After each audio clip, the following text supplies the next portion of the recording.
میں ان کے در کا بھکاری ہوں، فضل مولا سے حسن فقیر کا جنت میں بسترا ہوگا۔ الحمدللہ رب العالمین والصلاة والسلام علی خاتم النبیین، اما بعد فاعوذ باللہ من الشیطان الرجیم، بسم اللہ الرحمن الرحیم۔ الصلاة والسلام علیک یا رسول اللہ وعلی آلک واصحابک یا حبیب اللہ۔ الصلاة والسلام علیک یا نبی اللہ وعلی آلک واصحابک یا نور اللہ۔ مدنی چینل کے ناظرین، دیکھ رہے ہیں پروگرام کلام شہنشاہ سخن۔ شہنشاہ سخن یہ حضرت مولانا حسن رضا خان حسن رحمۃ اللہ علیہ کو کہا جاتا ہے، اور آپ واقعی شہنشاہ سخن ہیں، یعنی شاعری کے بادشاہ ہیں۔ آپ نے بڑی پیاری پیاری نظمیں لکھیں، آپ نے حمد بھی لکھیں، نعتیں لکھیں، منقبتیں لکھیں، صلاۃ و سلام لکھے، دعائیہ کلام لکھے، آپ نے فکر انگیز کلام لکھے، مختلف طرح کی نظمیں اور کلام آپ کے دیوان ذوق نعت میں، اور اس کے علاوہ بھی آپ کے دیوان ہیں، ان میں ہمیں دیکھنے کو ملتا ہے۔ اور ماشاءاللہ ایسے شاعر تھے، آپ نے باقاعدہ داغ دہلوی سے سیکھا بھی تھا، اور فنی طور پر بڑے مضبوط تھے، اور آپ کی شاعری سے یہ بات بالکل واضح ہو جاتی ہے کہ آپ اپنے زمانے کے ایسے عظیم شاعر تھے کہ بڑے بڑے شعراء بھی آپ کے کلام کو دیکھ کر دنگ رہ جاتے تھے، اور آپ کے ردیف قافیے باندھنے کا انداز بڑا ہی مختلف اور یونیک نظر آتا ہے۔ آپ اس زمانے کے دیگر شعراء کو بھی دیکھیں تو مولانا حسن رضا خان صاحب کا جو انداز ہے، اس میں کہیں کہیں اعلیٰ حضرت امام محمد رضا خان کی جھلک نظر آتی ہے، کہیں داغ دہلوی کی فنی مضبوطی نظر آتی ہے، اور ایک ایسا یوں سمجھیے کہ مرکب آپ کی شاعری میں نظر آتا ہے کہ جس سے عشق رسول کے وہ دریا بہتے ہیں کہ دیکھنے والے آج بھی دنگ رہ جاتے ہیں۔ اور ماشاءاللہ آپ کی اردو بھی بڑی لاجواب ہے، بڑی اعلیٰ پائے کی اردو ہے۔ مدنی چینل اسی نیت کے ساتھ آپ کو یہ پروگرام پیش کرتا ہے کہ ہم بزرگوں کی شاعری سے روشناس ہوں، اور ہم دیکھیں اور سیکھیں کہ ہمارے اسلاف نے، خاص طور پر خانوادہ رضا نے، کیا کیا عشق رسول کے میدان میں خدمات سر انجام دی ہیں۔ اور اس پروگرام کے ذریعے مشکل الفاظ کے میننگز بھی آپ کو بتانے کی ہم کوشش کرتے ہیں۔ اس پروگرام میں شعر طرز میں بھی پڑھے جاتے ہیں تاکہ آپ کا لطف اور بڑھے، اور اس کے ساتھ ساتھ تشریحات بھی پیش کی جاتی ہیں، اور یہ وہ پیغامات ہیں جو ہم چاہتے ہیں کہ مدنی چینل کے ذریعے ہر عاشق رسول تک پہنچیں کہ ہمارے بزرگوں نے کیا کام کیے اور کیسے کیسے پیغامات امت تک پہنچائے اپنی شاعری کے بھی ذریعے۔ اور ان کی یہ شاعریاں بھی نیکی کی دعوت کا ایک زبردست ذریعہ ہے۔ ان میں اسلام کی فکر ہے، آخرت کی فکر ہے، مدینے والے کی فکر ہے، عشق رسول کے بھر بھر کر اس میں جام ہمیں پلائے جاتے ہیں۔ لہٰذا یہ شاعری بھی فقط اسے شاعری سمجھنا اور کسی عام دنیاوی شعر کی طرح اسے سمجھنا نہیں چاہیے، بلکہ یہ وہ شاعری ہے جس میں اللہ اور اس کے رسول کی محبت ہمیں الحمدللہ نظر آتی ہے۔ اور یہ دعوت اسلامی کا ایک زبردست کام ہے کہ بزرگوں کی شاعری سے بھی ہمیں جوڑا ہے، اور ان کے ذریعے بھی ہمیں پیغام الہی، پیغام مصطفی عطا فرماتی ہے یہ دعوت اسلامی۔ اللہ سلامت رکھے ہماری تحریک کو، اچھی اچھی نیتوں کے ساتھ اللہ کی رضا پانے، ثواب کمانے، عشق رسول بڑھانے کے لیے، اپنے بزرگوں سے قربت پانے کے لیے، مولانا حسن رضا خان صاحب کے یہ فکری پیغام کو سمجھنے کے لیے اور عمل کرنے کے لیے اس پروگرام کو محبت کے ساتھ، عشق رسول کے ساتھ ہو سکے تو دیکھیں۔ نبی کریم صلی اللہ علیہ وآلہ وسلم نے فرمایا کہ تم جہاں بھی ہو مجھ پر درود پڑھو کہ تمہارا درود مجھ تک پہنچتا ہے۔ صلو علی الحبیب صلی اللہ علی محمد وعلی آلہ وصحبہ وبارک وسلم۔ مدنی چینل کے ناظرین، آج جو کلام ہم تشریح کے ساتھ سنیں گے وہ گزشتہ سے پیوستہ ہے، یعنی پچھلے پروگرام سے اس کا تعلق ہے، کلام جاری ہے۔ حضور کعبہ حاضر ہیں، حرم کی خاک پر سر ہے، بڑی سرکار میں پہنچے، مقدر یا وری پر ہے۔ اس کلام کے 16 میں سے 8 اشعار ہم پچھلے پروگرام میں تشریح کے ساتھ سن چکے، اور بڑے پیارے پیارے اشعار ہیں۔ کیا انداز اور کیا مناظر کی آپ نے تصویر کشی کی ہے، سبحان اللہ۔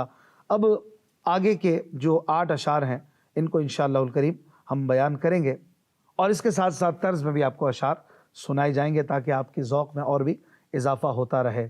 صلو علی الحبیب صلی اللہ علی محمد صلی اللہ علیہ وآلہ وسلم۔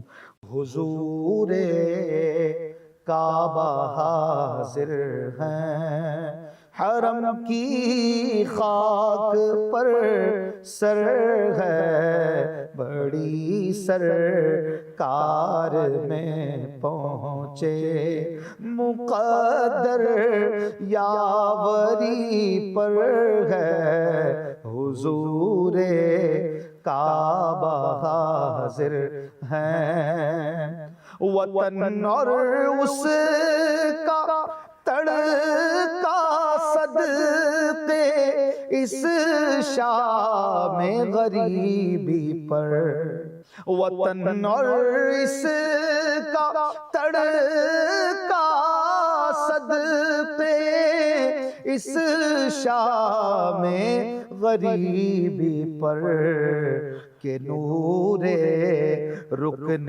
شامی روکش صبح منور ہے، کہ نور رکن شامی روکش صبح منور ہے، حضور کعبہ حاضر ہیں۔ ناظرین کرام، خانہ کعبہ کے 4 کونے ہیں۔ ایک کو کہتے ہیں رکن اسود، اس کا ذکر پچھلے پروگرام میں ایک شہر میں ہو چکا۔ دوسرا کونا ہے رکن شامی، تیسرا کونا ہے رکن یمانی، چوتھا کونا ہے رکن عراقی۔ ان چاروں کا تذکرہ اس کلام میں آئے گا۔ اس شعر میں جو ابھی پڑھا گیا اس میں رکن شامی یعنی شامی کونے کا ذکر ہے۔ شامی وہ شام کی طرف اس کا رخ ہے، اس لیے اسے رکن شامی کہتے ہیں۔ اور اعلیٰ حضرت امام احمد رضا خان رحمۃ اللہ علیہ نے بھی اس کا ذکر کیا ہے اپنے کلام میں کہ رکن شامی سے مٹی وحشت شام غربت، اب مدینے کو چلو صبح دلارہ دیکھو۔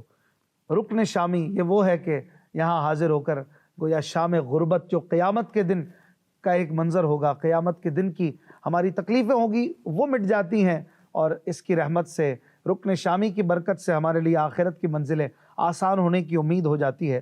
تو یہاں پر مولانا حسن رضا کہہ رہے ہیں کہ وطن اور اس کا تڑکا، تڑکا کہتے ہیں صبح کو، وطن کی جو صبح ہوتی ہے، رات بھر سویا ہے، اچھی نیند کی ہے، فریش صبح کا وقت ہے، بندہ پورے دن کے لیے کمر بستہ ہے، کیسا وہ ماحول ہوتا ہے۔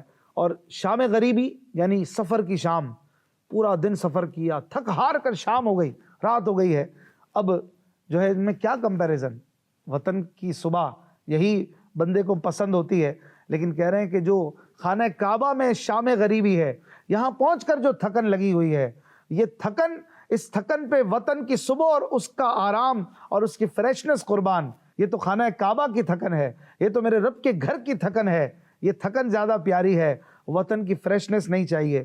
کہہ رہے وطن اور اس کا تڑکا، اس کی صبح صدقے اس شام غریبی پر، کہ نور رکن شامی روح کش صبح منور ہے۔ رکن شامی کا نور جو ہے وہ روح کش صبح منور، یعنی صبح منور جو ہوتی ہے روشن صبح، اس کو چمکانے والی، روح کش یعنی چمکانے والی صبح منور کو، جو بھی صبح ہے جو بھی ہم دیکھتے ہیں اپنے وطن میں، اس کو نور رکن شامی ہی سے تو مل رہا ہے، خانہ کعبہ کے نور ہی سے تو وہ صبح صبح ہوتی ہے۔ تو ہم تو وہیں حاضر ہو گئے جہاں سے جو ہے وہ چمکنا دمکنا مل رہا ہے، تو ہمارا مقدر کیوں نہیں چمکے گا پھر؟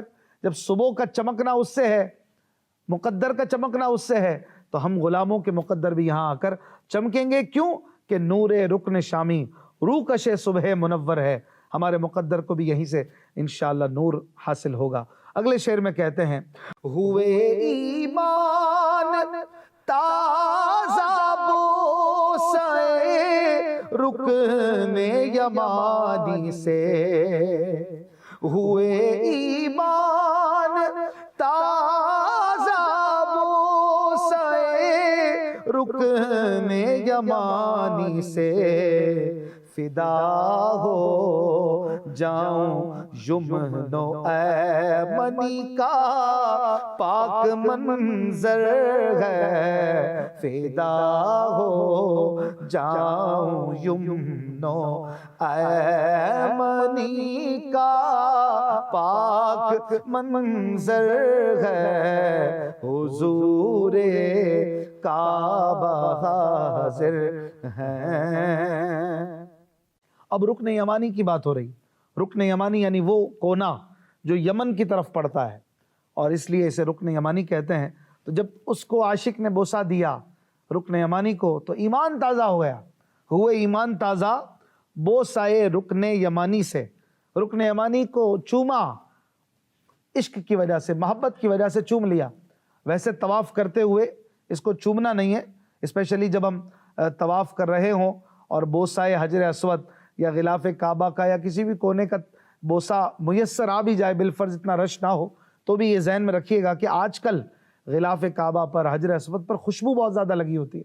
اگر آپ نے جو ہے بڑھ کر چوم لیا اور خوشبو لگ گئی منہ وغیرہ پر تو پھر جو ہے کفارہ وغیرہ لازم آ سکتا ہے، دم آ سکتا ہے، تو یہ احتیاط کرنی ہے۔ ویسے نفلی طواف وغیرہ میں اگر موقع مل جائے تو بالکل چومیں اور جس طرح سہولت ہو اسے آپ بوسہ دیں، لیکن دوران طواف حجر اسود کو چومنے کے علاوہ کسی اور جگہ کو چومنے کے لیے رک بھی نہیں سکتے، چاہے نفلی طواف ہو، کیونکہ طواف کے دوران بلا حاجت رکنے کی اجازت نہیں ہے، رکنا اس کا مکروہ ہے، لہٰذا طواف کو کنٹینیوسلی کرنا ہوگا۔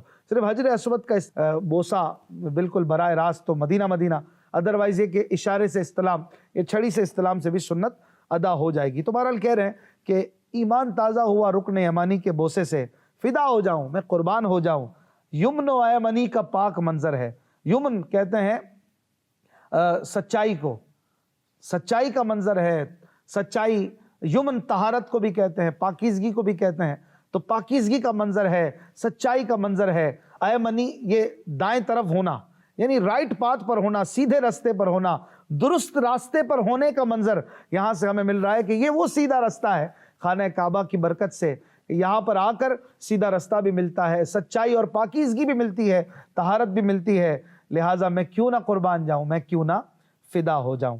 اگلے شعر میں کہتے ہیں یہ زمزم اس لیے ہے جس لیے اس کو پیے کوئی، یہ زمزم اس لیے ہے جس لیے اس کو پیے کوئی، اسی زم میں جنت ہے، اسی زم میں کوثر ہے، اسی زم میں جنت ہے، اسی زم میں کوثر ہے، حضور کعبہ حاضر ہیں۔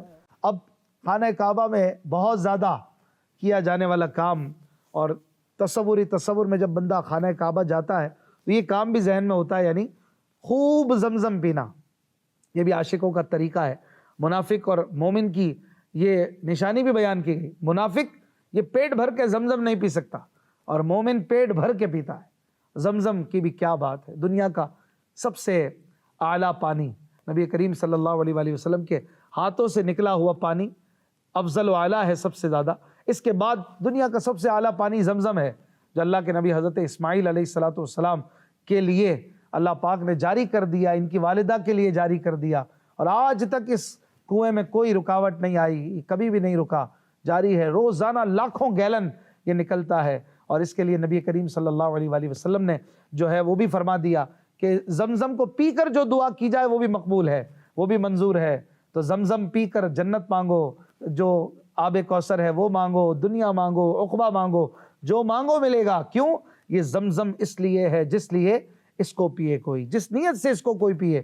یہ اسی حدیث شریف کی طرف اشارہ ہے جو نبی کریم صلی اللہ علیہ وآلہ وسلم نے فرمائی کہ زمزم جس نیت سے پیا جائے وہ اللہ پاک پوری فرماتا ہے، وہ دعا پوری ہوتی ہے۔ کہیں بھی پیے دنیا میں، دعا ضرور کریں زمزم پینے کے بعد، اور اللہ پاک سے امید رکھیں کہ دعا مقبول ہوگی۔ اور اسے کھڑے ہو کے پینا بھی سنت ہے۔ یہ وہ پانی ہے کہ جسے کھڑے ہو کے پینا یہ جائز بھی ہے، خلاف سنت بھی نہیں کہلائے گا بلکہ سنت کہلائے گا۔ عام طور پر جو نارمل پانی ہے وہ بیٹھ کے پینا سنت ہے، لیکن زمزم کھڑے ہو کے پینا سنت ہے، یہ اس کا خاصہ بھی ہے، اور اس کو پی کر جنت بھی حاصل ہوگی، کوثر بھی ملے گا۔ یہی بات اس شعر میں کہہ رہے ہیں، اسی زمزم میں جنت ہے، اسی زمزم میں کوثر ہے۔ اگلے شعر میں کہتے ہیں شفا کیوں کر نہ پائے نیم جاں زہر معاصی کے، شفا کیوں کر نہ پائے نیم جاں زہر معاصی کے، کہ نظارہ عراقی رکن کا تریاق اکبر ہے، کہ نظارہ عراقی رکن کا تریاق اکبر ہے، حضور کعبہ حاضر ہیں۔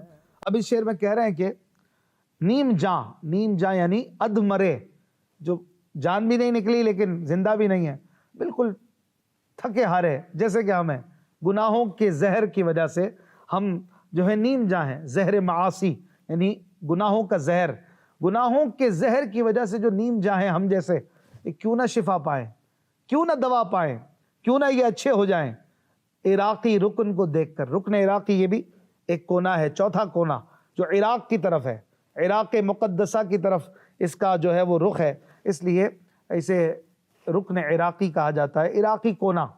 تو کہہ رہے ہیں کہ عراقی رکن کا نظارہ، اس کا دیدار کر کے زہر معاصی کے بیمار کیوں نہ شفا پائیں، کیونکہ عراقی رکن جو نظر آ رہا ہے اس کے دیدار سے ہمارا کام بنے گا، اور یہ تریاق اکبر ہے، تریاق یعنی دوا، یہ وہ دوا ہے، یہ وہ نسخہ ہے جو بڑا اعلیٰ پائے کا نسخہ ہے، آپ اس کی زیارت کرتے جائیں اور زہر معاصی کو ختم کرتے جائیں، شفا حاصل کرتے جائیں۔ سبحان اللہ۔ اگلے شعر میں کہتے ہیں، اب سعی مسعی کی بات ہو رہی ہے، جہاں پر صفا و مروہ کے بیچ میں ہم چکر لگاتے ہیں، کہتے ہیں صفائے قلب کے جلوے آیا ہے سعی مسعی سے، صفائے قلب کے جلوے آیا ہے سعی مسعی سے، یہاں کی بے قراری بھی سکون جان مضطر ہے، یہاں کی بے قراری بھی سکون جان مضطر ہے، حضور کعبہ حاضر ہیں۔ صفائے قلب یعنی قلب کی صفائی، قلب کی پاکیزگی کے جلوے آیا ہیں، آیا یعنی ظاہر ہیں، کہاں سے؟ مسعی کی سعی سے، سعی مسعی سے۔ مسعی اس جگہ کو کہتے ہیں جہاں سعی ہوتی ہے، سعی یعنی دوڑنا، جو ہم دوڑتے ہیں صفا سے مروہ، مروہ سے صفا، یہ 7 چکر ہوتے ہیں، اور یہ صفا سے شروع ہو کر مروہ پہ ختم ہوتے ہیں، تو ان کے بیچ میں تیز دوڑنا بھی آتا ہے، حضرت بی بی ہاجرہ رضی اللہ عنہ کی ادا کو ادا کرنے کے لیے۔ تو ایک بے قراری سا منظر، ایک بندہ دوڑ رہا ہے، بھاگ رہا ہے، تو کہہ رہے ہیں یہ بے قراری یہ جان مستر کا سکون ہے۔ جان مستر یعنی بے قرار، تکلیف دہ جان، تکلیف دہ انسان کا سکون ہے یہاں پر آ کر دوڑنا، یہ بے قراری بھی قرار ہے۔ صفائے قلب کے جلوے ہیں یہ دوڑ دوڑ کر اپنے دل کو صاف کرتے ہیں ہم، یہاں کی بے قراری جان مستر کو سکون عطا کرتی ہے۔ اور کون شخص ہے کہ جو وہاں کے سکون کو پانے کے لیے، وہاں کے دوڑنے کے لیے جو ہے وہ کوشش نہیں کرتا، دعائیں نہیں کرتا۔ سبحان اللہ۔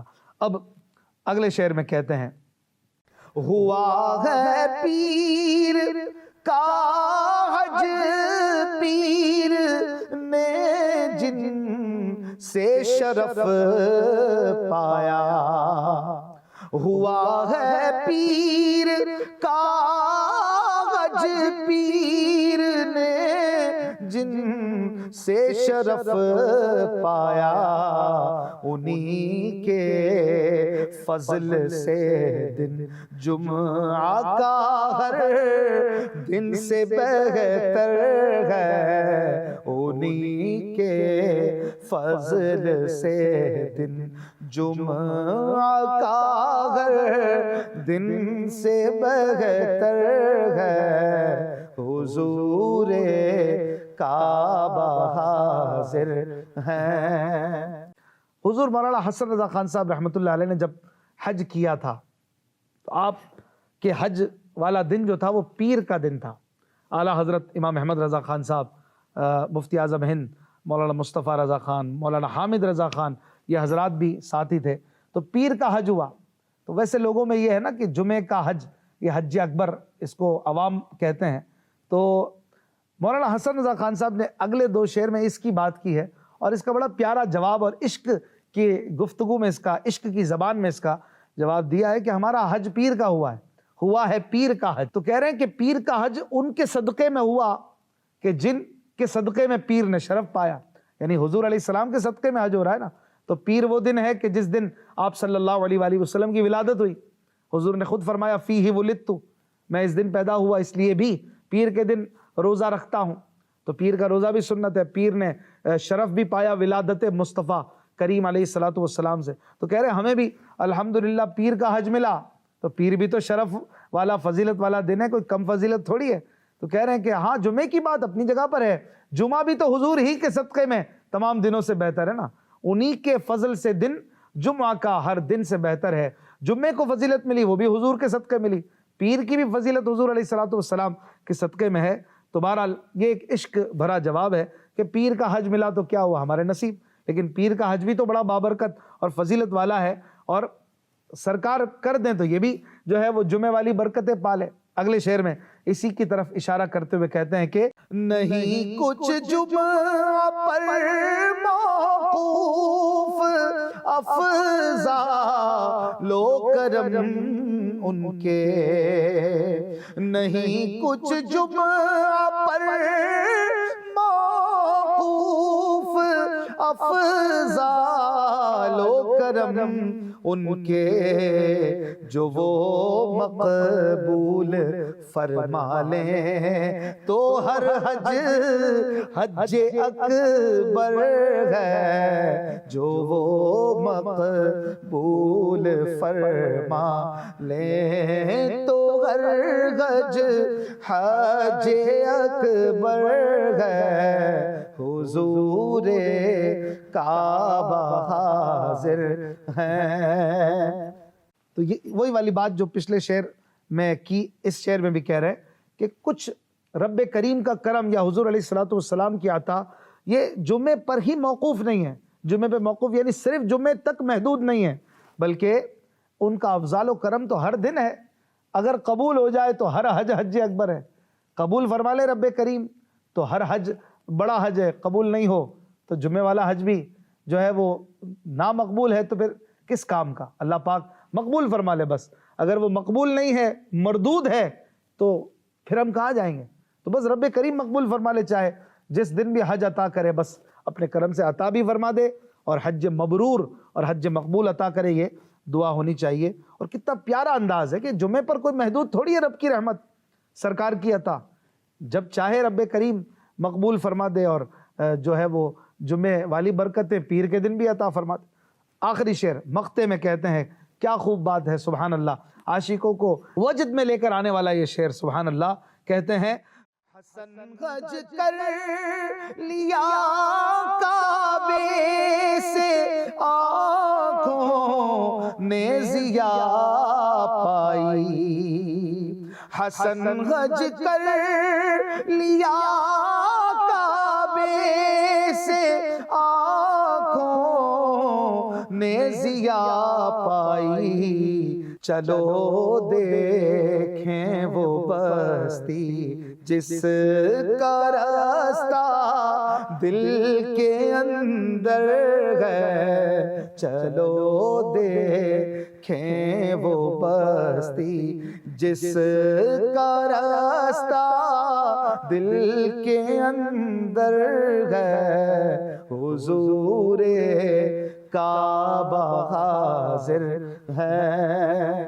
کہہ رہے ہیں حسن حج کر لیا، آنکھیں صاف ہو گئی، آنکھوں نے کعبے سے روشنی پالی کہ جن سے اب مدینہ دیکھ سکیں، تو اب چلو دیکھیں وہ بستی، وہ شہر محبت جہاں مصطفیٰ ہیں، آؤ ادھر چلیں۔ اور اس کا رستہ کسی سے پوچھنے کی ضرورت نہیں ہے کہاں سے آئے گا مدینہ، اس کا رستہ تو دل کے اندر ہے، دل بتاتا ہے یہاں مدینہ ہے، عاشق چل پڑتا ہے، مدینہ پہنچ جاتا ہے۔ سبحان اللہ۔